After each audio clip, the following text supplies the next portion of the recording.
In this video, we're going to take a side-by-side look at an FR7 and an FR8 and what the differences are, okay?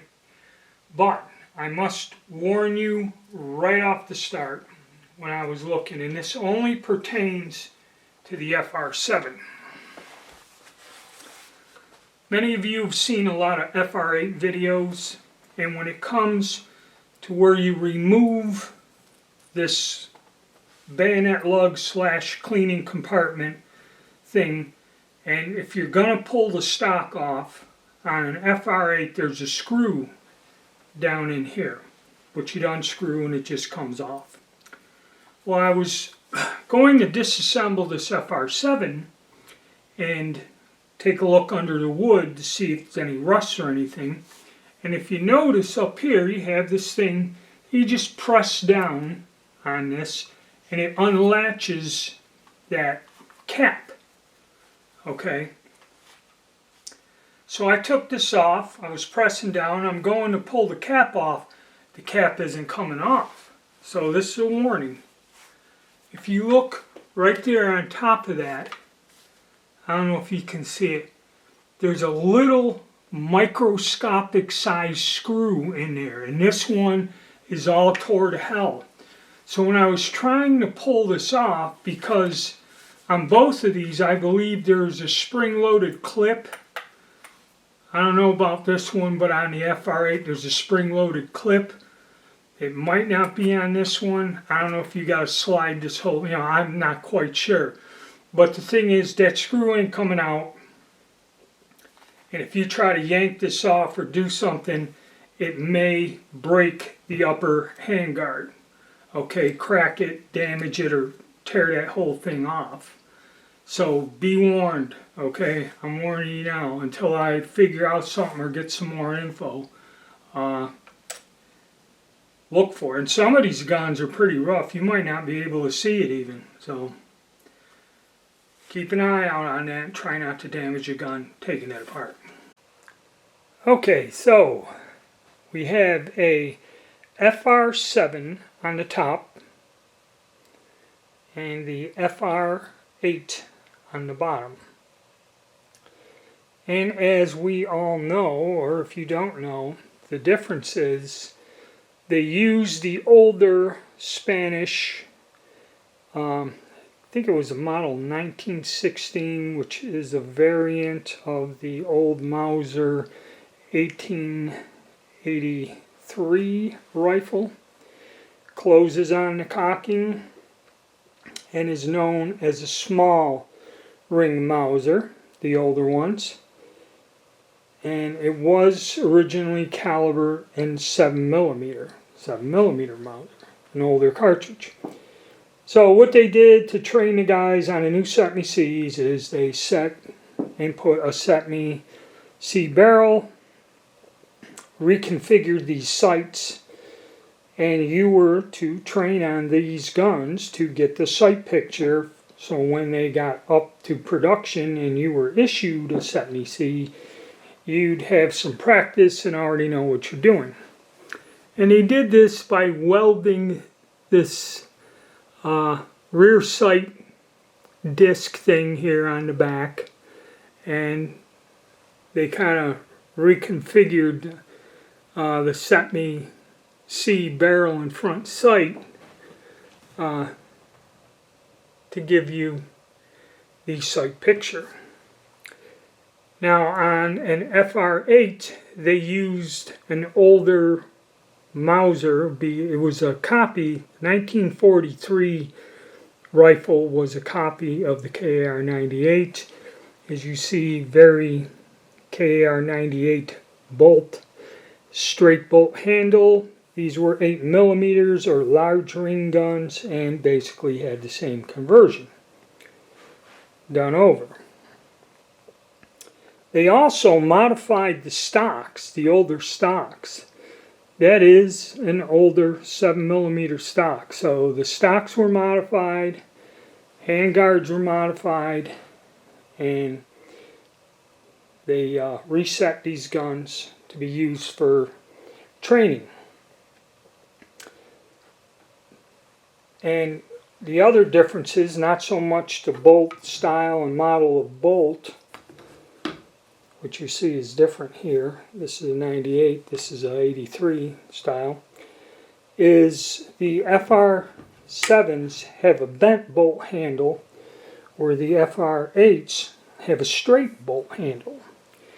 So that's one way of telling them apart. And also the finger grooves down here on the FR8 is absent on the FR7.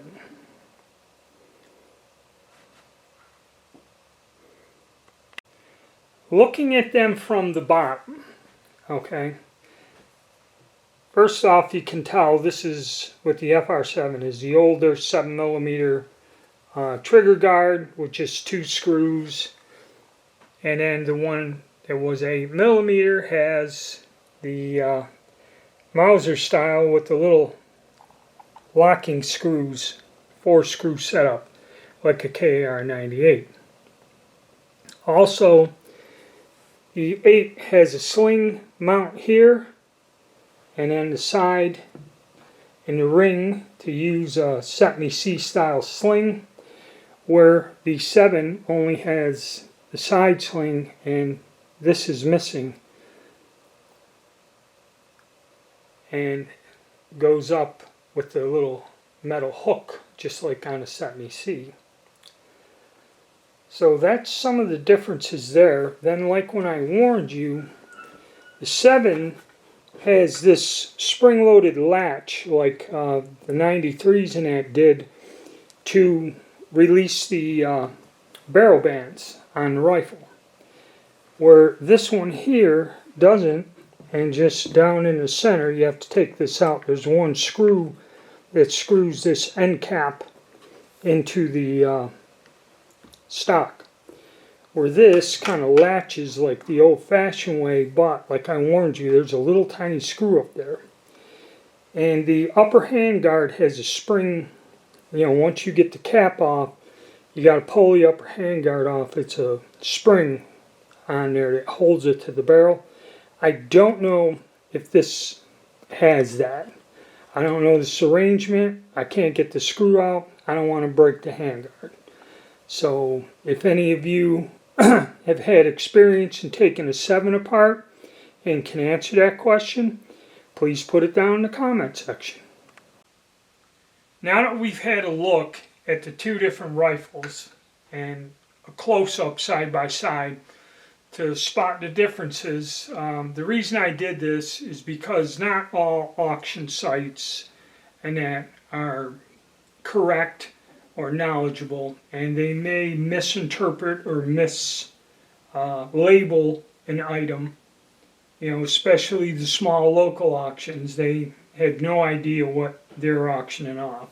And sometimes just a clerical error in a larger auction house can happen. So now you know the difference between the 2 rifles visually. And I did this kind of help you, it's kind of obvious between the 2 of them, but people not too familiar, not paying attention might not notice. And say you find one in a gun shop and it's mislabeled, or they just say Spanish rifle, you'll be able to understand which one's which. Now another thing about these guns, the way they're set up with the muzzle brake and that, there's, if you look when I review them, there's a little notch supposedly to cut wire. Fire a bullet and it'll cut wire, which is kind of weird. And I believe they can launch the standard NATO 20mm grenades. Okay, or that's what they call them. These also will take a Set-Me-See bayonet, but I had trouble with some of them getting it to latch all the way. It could be the bayonets I have were in storage or rusty, but I've gotten on 1 or 2 of the examples the bayonet to lock in there. But they should take it, and they should also use the Set-Me-See style slings, even though I've found like 3 or 4 variations of the slings, and there's one on one of these rifles I've never seen a variation like that before. So I don't know if they made different slings for different models. They're all kind of basically the same, but that may be a topic for another video. But there you have it, guys. I got 2 of them in the collection. And when it comes to, I was going through and looking at some other videos, I believe they converted less of the 7mm. They didn't make as many, and I'm not quite sure, but the person more or less said they made less of the 7s than the 8s. So in a way it's a little bit more collectible, and of course then they bring up the topic of shooting NATO ammo in the 7. Most people believe that the gun is not safe to shoot full-strength NATO ammo. It was written somewhere that the early SETME ammo, which was loaded down before the engineers decided, because all they did was copy a German STG 44 or 45, okay, which was a smaller cartridge blowback, kind of that roller delay blowback type operation, but it wasn't as powerful as a NATO round.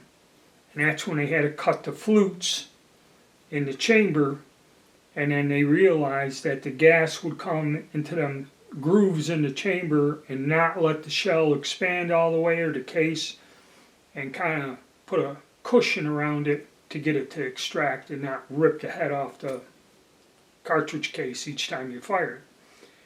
They did make the first prototypes lower strength ammo, but I do not believe that it was, they converted these guns to fire. Now everyone argues that this gun, is not rated to handle the PSI of NATO ammo or 308 Winchester. And everyone repeats the same story, showing you an article where someone did back in the old days, or sometime wrote an article where they tried to do destructive testing and the guns can handle being fired.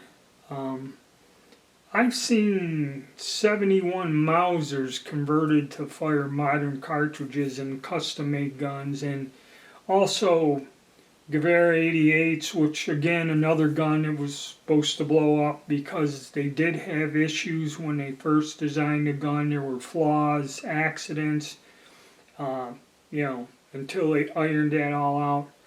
But a Gewehr 88,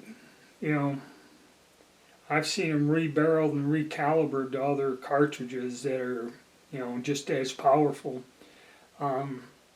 So, in my opinion, I'm going to go out and shoot this with just the ammo that I have. I'd see, and that's another thing. I do have the headspace gauges.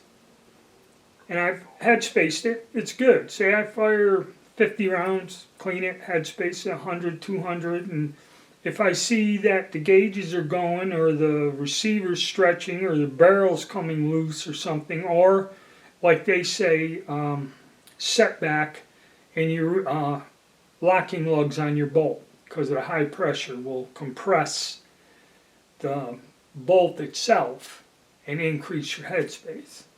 I will keep an eye out on that, and I am going to go shoot this gun, okay?